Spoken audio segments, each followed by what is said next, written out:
आज गुरु का आदर्श हम सबके लिए बहुत प्रेरणादायी जैसे हो जाता है।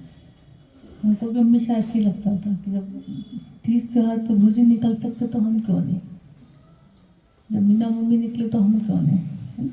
एक गुरु का आदर्श हमको बहुत सिखा देता है। शास्त्र इतना नहीं सिखा पाएंगे जितना लिविंग गॉड गुरु तुम्हें सिखा पाएंगे। उसके जीवन से ही बहुत कुछ सीख जाओगे ज्ञान।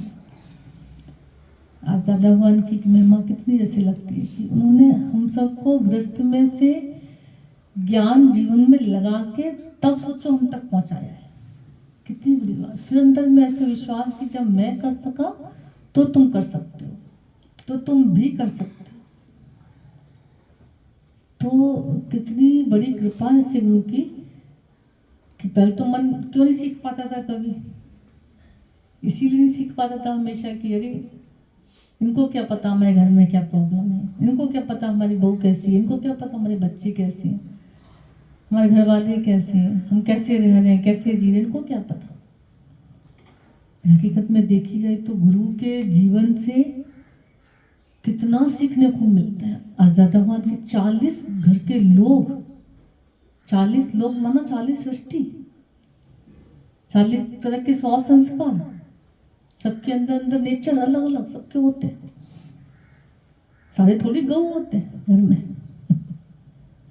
पर फिर भी अपने को कितना मिटा के चलना, कितना झुका के चलना, कितना भी नथिंग होके अपने में अपने को रखना, इतने बड़े होके भी बोला कितना नीचे बैठ के, जैसे अंदर बिल्कुल नीचे होके एक एक को भगवान देख के, एक एक को प्यार करके और निरीक्षा भाव में, जैसे बात चली ना कि उनको अंदर से कोई इच्छा नहीं थी। अभी देखो तो हम, जैसे सच बात है, हम अगर देखें तो हमारे दुख का कारण हमारी इच्छा ही है, सूक्ष्म इच्छा है। बहुत छोटी छोटी इच्छाएं तो हम पकड़ भी नहीं पाते, इतनी ऐसे मक्खी मच्छर की तरफ नहीं, ऐसे मच्छर यहाँ से काट गया वहां से काट गया, पता नहीं चला कौन काट गया, खुजा खुजा तो बहुत सी इच्छाएं तो ऐसी ऐसी चुप चुप के ना काट जाती, पता ही नहीं चलता। तो ये तो कैसे गुरु की महिमा होती, कृपा होती, जो ये बताता है कि तेरी इच्छाएं दुखों का कारण है। देखो कहां से आई, कौन सी इच्छा ने अंदर में उदासी लाई, तो पता चलता हाँ बात तो सही है, कुछ अंदर में इच्छा, सूक्ष्म में इच्छा कुछ, और छोटी छोटी इच्छा। मुझे कहते थे कोई बहू जैसे सामान लेके आ रही है, मान लो उसने नहीं दिखाया कुछ भी तुमसे, हो सकता है बहुत सी चीजें ऐसी होती है नहीं उसका दिल है दिखाने का, तो वो थैला देख के तुमको आग लग जाएगी, लो लाई और मुझे दिखाया नहीं। तो ये बातें तो सच में कभी ख्यालों में जा ही नहीं सकती थी कि हम इस कारण से भी दुखी है, इस अज्ञान से भी दुखी थे।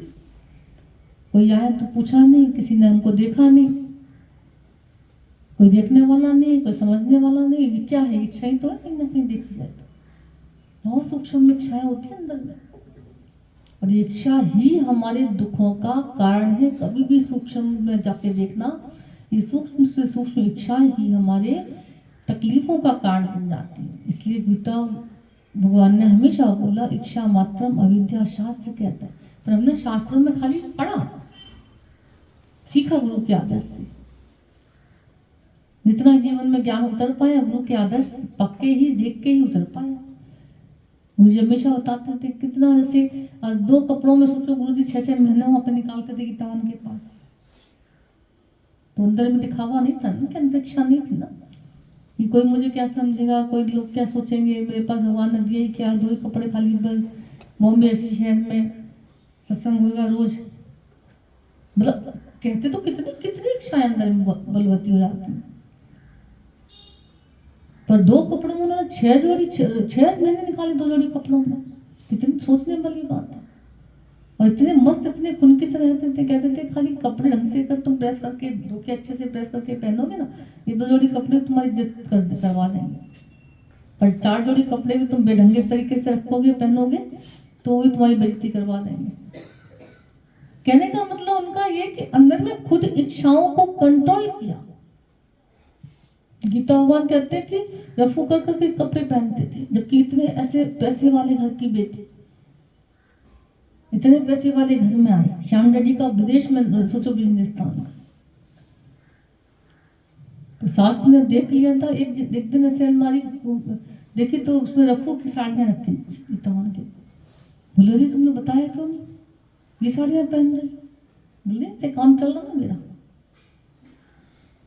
क्योंकि साड़ी मांगेंगे देगा कोई साड़ी ला के, तो फिर इच्छा भी रखेगा, फिर बंधन में भी रखेगा, फिर वो भी अपनी इच्छा पूरी करवाएगा। अंदर कितनी कितनी गहराई वाला ज्ञान था उनके अंदर कि किसी से एक इच्छा पूरी करवाते ना अंदर में, हमेशा याद रखना वो 4 इच्छा तुमसे पूरी करवाएगा। अपनी 4 इच्छाएं पूरी करवाने के अंदर में कामना रखेगा तुमसे। तो उन्होंने कहा किसी से कोई इच्छा रखनी नहीं है, मुझे किसी से कुछ नहीं चाहिए।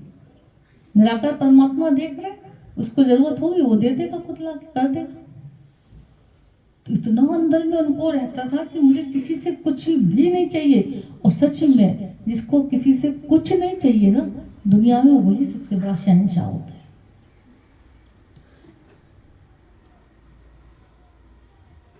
जो राज तजिए से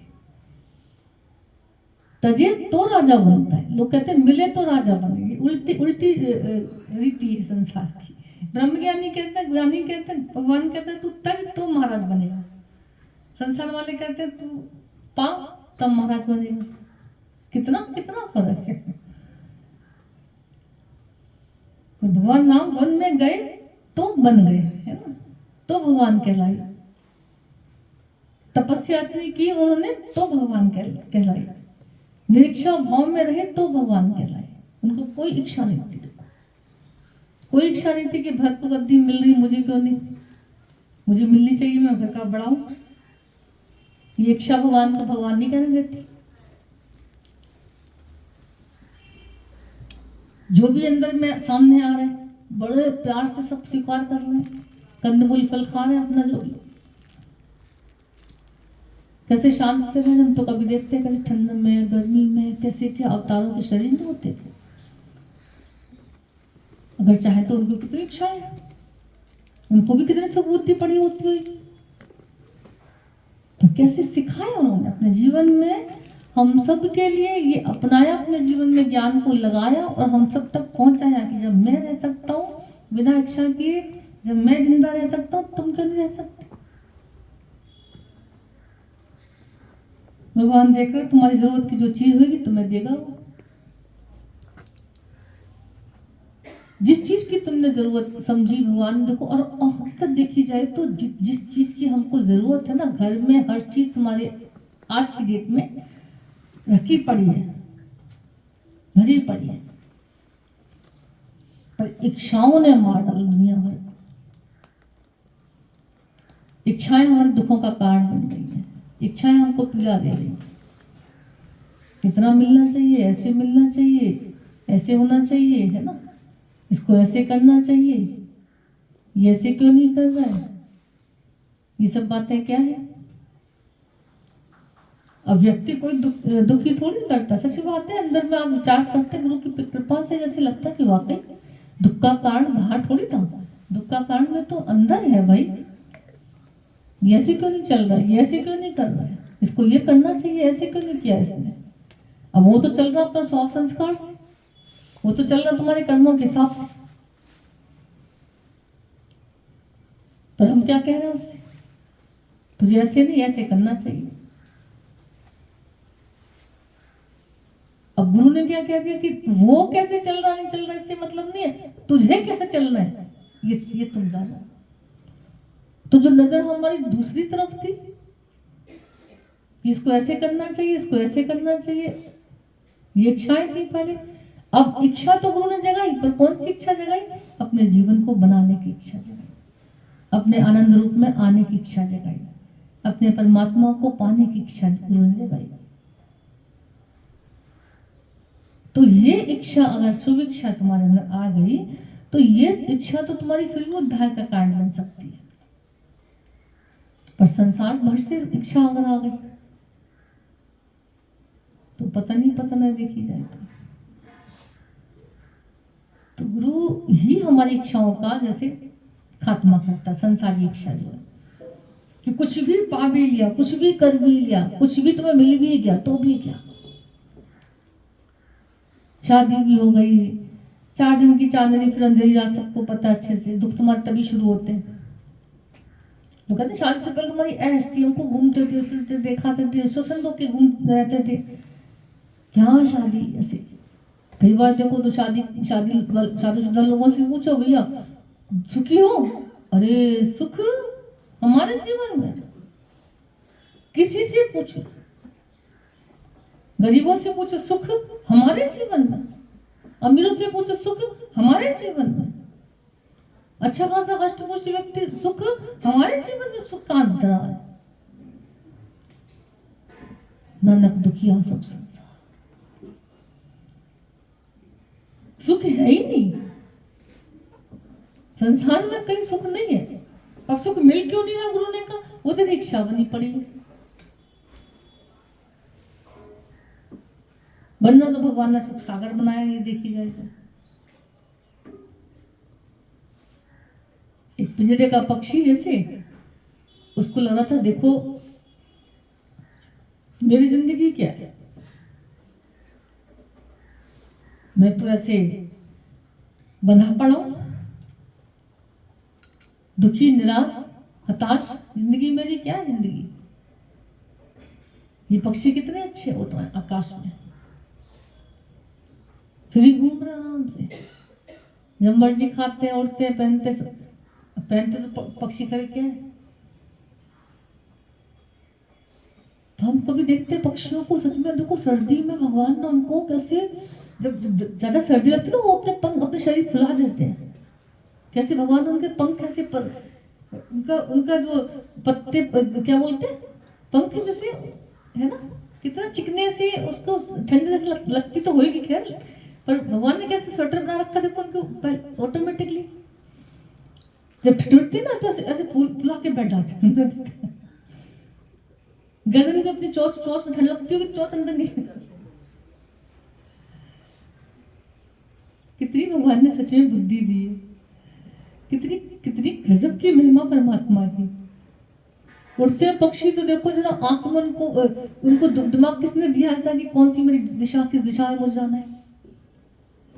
घूम घाम के कबूतरों को देखो, पूरे उसमें राउंड लगा के और अपने दड़बे में आके बैठ जाएंगे।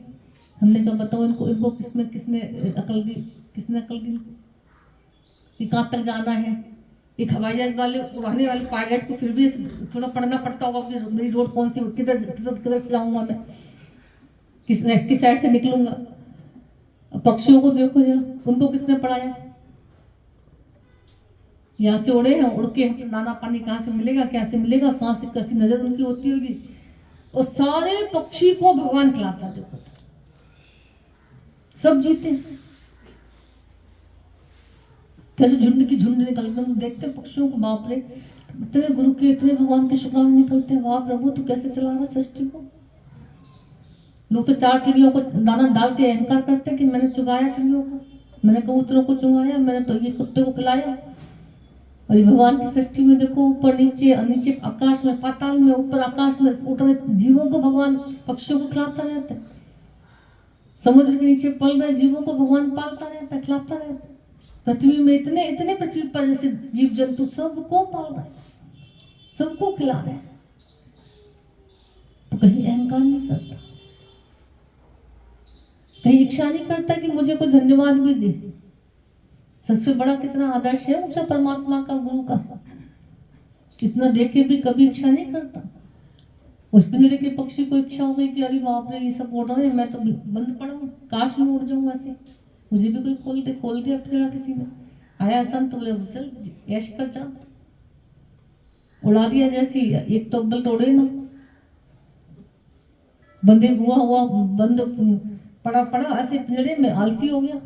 बोले उड़ जा भाई, तू तो कहता आजाद करो आजाद करो, आजाद कर दिया, उड़ जा। फिर अंदर में इच्छा आ गई, उड़ के जाऊं, अब यहाँ तो मेरा मालिक मुझे दाना पानी सब टाइम टाइम पे दे देता है। उड़ के गया, थक गया, दाना पानी कुछ ना मिला तो फिर मर के आऊंगा, फिर रहूंगा। फिर किसी कौवे से पूछ लिया, भाई तुम बड़े खुश बैठे हो, ठीक ठाक हो तुम, सब बढ़िया ठीक चल रहा है? बोले हाँ ठीक चल रहा है। लेकिन मैं तो बड़ा दुखी हूँ पिछड़े, मेरे को तो क्या करूँ पिछड़े, मैं बहुत दुखी हो रहा था, पर मैं निकल के जब आया तो फिर मुझे लगा ऐसे ऐसे कि भाई मिल तो दाना पानी तो मिल जाता है। अब कौवे ने कहा मैं क्या ही कहूँ, क्या ही बताऊँ, मैं तो बड़ा दुखी हूँ भैया, मिलता है कभी मिलता है, नहीं मिलता है। अब मैं क्या दुखी, मैं क्या बताऊँ, तो रोना तुझे, भगवान ने मुझे पूरा काला कर रखा है, मेरे से दुखिया दुनिया में कौन होगा। और भाई मैं कहीं बैठ भी जाऊं और थोड़ा सा बोल दूं, लोग मेरे पीछे भागते हैं मारने के लिए, मेरी जिंदगी में जिंदगी कोई, बहुत बड़ा दुखी हो रहा बेचारा, ना कोई उमंग है ना कोई तरंग है, मेरी जिंदगी काली कलूटी कटी पतंग है।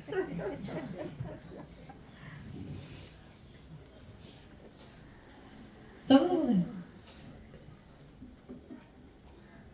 तोते से पूछ लिया, तोता भाई तू ठीक है, तू तो बड़ा सुंदर है, रंग बिरंगा तेरा रंग, ऐसे बढ़िया एकदम मिट्टू मियाँ कहते तुझसे, सब इतना प्यार से तुझे रखते, इतना अच्छा अच्छा बोलता, राम नाम भी बोल लेता, तो सब कुछ बोल बोल के दिलों में जगह बना लेता है। तोता ने कहा काय का मेरा रंग, कोई भी पकड़ के मुझे प्लेन में बंद कर देता है, मेरा मन हो ना हो तभी बुलवाता रहता है, तभी कुछ ना कुछ तमाशा मेरा बना कर रखता है। तो सुखी नहीं है ना, कोई सुखी नहीं है, बड़ा दुखी हो रहा बेचारा, वो भी दुखी है, वो भी दुखी है, वो भी कौवा दुखी, तोता दुखी। बगुला से पूछा भैया तू तो बड़ा सुंदर सुंदर सा दिख रहा है, नदी किनारे बैठे बैठे, अरे भगत बनी बैठे हो तुम तो, बड़े सुखी हो गए तुम। बोले काय का सुखी, मैं रात भर ऐसे तपस्या करता रहता हूँ, मछली मिले मुझे तो मैं खाऊं, मुझे ड्रामा करना पड़ता, नाटक करना पड़ता है, मैं ध्यान समाधि थोड़ी लगा के बैठता हूँ, मुझे ध्यान समाधि का नाटक करना पड़ता है। आंख बंद करके बैठूंगा, तपस्वी बन के बैठूंगा तो मछली आ जाएगी मेरे पैरों से, विश्वास करके मैं खा जाऊंगा, पर मुझे बहुत मेहनत करनी पड़ती है मछली को पाने के लिए, खाने के लिए, बड़ा दुखी। इच्छा थी सुखी होने की, स्वतंत्र रहने की, कर भी दिया तो भी नहीं हो पा रहा है, क्योंकि आलस भरा पड़ा है, जिसको देख रहे सब दुखी हुए पड़े, लगे पड़े कि तो भैया अपने पिंजड़े में चल, अपने पिंजड़े में ही सुखी रह सकता, दुनिया में कहीं नहीं सुखी रह सकता। घर सुखी बसिया तो बाहर सुख पाए, अपने अंदर अगर सुख नहीं है, तुम जहां खड़े हो तुम वहां सुखी होकर नहीं रह सकते हो अगर, तो विश्व के किसी कोने में चले जाना, कहीं भी चले जाना, तुम्हें कोई सुखी नहीं कर सकता। गुरु ने कहा जहां बैठे हो सुखी कैसे हो सकते हो, अब इच्छाओं को देखना है, पहले इच्छाओं को त्यागना है, पहले कौन सी इच्छा आ रही है, क्यों आ रही है, इस इच्छा से मेरा काम क्या होने वाला है, बात काम क्या बनने वाला है, ये सब चेक करके चलना है। तो इच्छा कौन सी करनी है, बोले हरि दर्शन की इच्छा करो, ईश दर्शन की इच्छा करो, जीवन बनाने की इच्छा करो, ये इच्छा फिर वो उद्धार कर दे। शुभ इच्छा, गीता भगवान को भी इच्छा थी, कौन सी इच्छा थी, हर एक का जीवन ईश्वर से जुड़ जाए, सत्य से लग जाए, बिना इच्छा के वो कार्य थोड़ी कर सकते थे। गुरु जी को भी इच्छा थी हर किसी का जीवन निखर के परमात्मा के चरणों में लग जाए। आज गुरु की ज्ञानी की इच्छा हम सबके उद्धार का कारण बन गई, और हमारी इच्छाएं हमारे दुख का कारण बन जाती है। मुझे अपने अंदर से रोज पूछते चलना कौन सी इच्छा में जी रही हूं,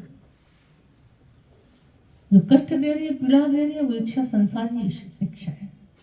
जो सुख प्रदान कर रही है, जो शांति दे रही है, जो अंदर में कुछ पाए का एहसास करा रही है, वो इच्छा परमात्मा इच्छा है, शुभ इच्छा है। तो दोनों इच्छाओं में अंदर में हमेशा चेक करते चलना, कौन सी इच्छा मुझे करनी है, कौन सी त्यागनी है। ज्ञानी के भी अंदर फुरना उठता है, सत्संग चलो, सत्संग में चलते हैं, सत्संग में आने की इच्छा ही होती है, बड़ी इच्छा है सत्संग आने की। जब सत्संग में आके बैठ जाते हो, इस इच्छा को लेके आके बैठ जाते हो, कितना सारी इच्छाएं से खत्म हो जाती हैं। कितना अच्छा लग रहा था कि अब कोई ऐसी इच्छा नहीं रही। अब होती भी इच्छा तो लगता भगवान बैठा ना, मेरी इच्छा करने से कुछ नहीं होना, होना वही है जो तुझे करना है, वही वही जो राम रच राखा कोकर तरफ बढ़ावा शाखा। जब सब कुछ भगवान के चाहने से ही होना है तो क्यों ना फिर हम भगवान को ही चाह लें। हम इच्छाओं के पीछे क्यों भागे, हम भगवान के पीछे, अपने स्वरूप के पीछे, अपने जागृति में आ जाए ना। तो कोशिश करके अंदर में गुरु ने कहा ये काम कर, जितना जितना धीरे धीरे करने लग जाते हैं उतना उतना हमको आनंद आता है, हमको खुशियां मिल जाती हैं। तो हमेशा अंदर प्यार से ऐसे सारी इच्छाओं का त्याग करके, खात्मा करके, बस हरि मिलन, हरि सुमरन, भजन, भगवत भाव, ये जीवन में आ जाना चाहिए सबके। ठीक है, वरना तो दुखों का कारण है, इच्छाएं ही दुखों का कारण है। हम सुखी होना तो चाहते हैं, पर इच्छाओं का त्याग नहीं चाहते। ठीक।